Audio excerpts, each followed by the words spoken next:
Hari ini, Wakil Rakyat menyetujui rancangan Kitab Undang-Undang Hukum Pidana untuk disahkan menjadi undang-undang.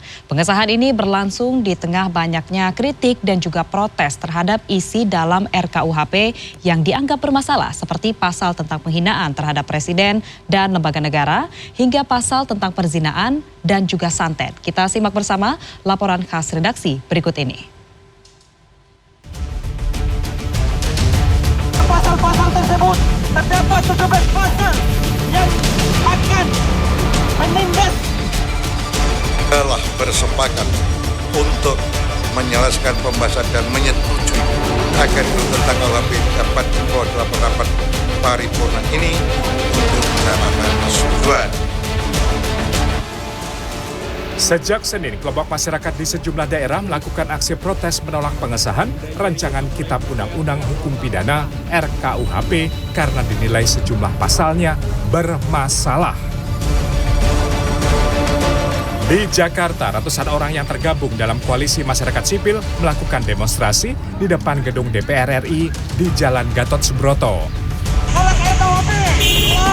Sementara di Manokwari, Papua, Aliansi Jurnalis Indonesia dan sejumlah jurnalis menyatakan protes dan menolak sejumlah pasal dalam RKUHP yang dinilai akan mengancam kebebasan pers.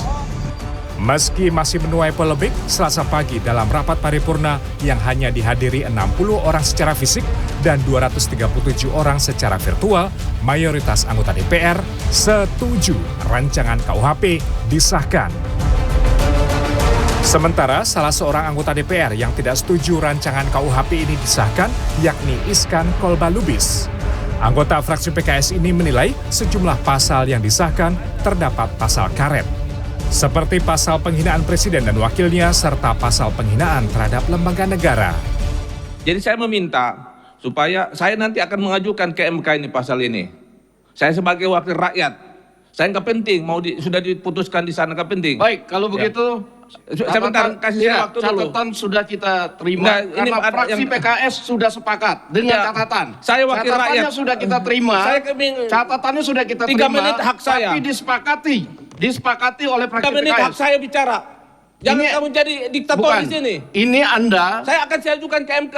Ini Anda minta mencabut usul yang sudah disetujui oleh fraksi. Saya kasih waktu oleh ngomong. karena itu saya sudah Saya cukup. minta 3 menit aja. Anda memberikan catatan yang dari fraksi PKS. Jangan Pak Subsi jadi diktator di sini.